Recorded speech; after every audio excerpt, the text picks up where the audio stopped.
This is the engine air filter replacement on a Genesis GV80. Fresh in from Amazon, we have the new filters. I'm going to put an affiliate link to purchase those in the description. Remove the plastic manifold cover. It pries right out.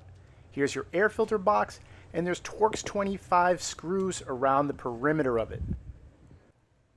There are two of these boxes, and they are essentially identical.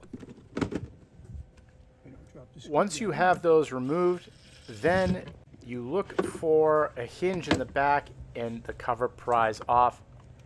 And then look for this retainer tab that you flip back to take the air filter box out.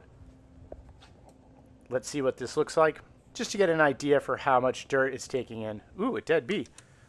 Here is the box without the filter in it, and I see sand in it, so we're going to clean that out. Oh yeah, make sure your screws are put in a safe place. Now here's the other filter. This is the new one fresh out of the box. Again, I will put an affiliate link to buy those in the description. And they snap in a very standard way. You put the tube over the end, and then you push it in to snap in place.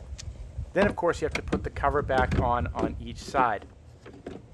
And then you can just get that hinge lined up, and then it hinges down and then closes back, and you just put the Torx 25 backs.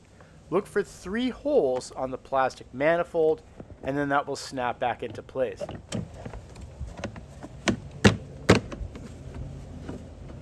Well, in theory.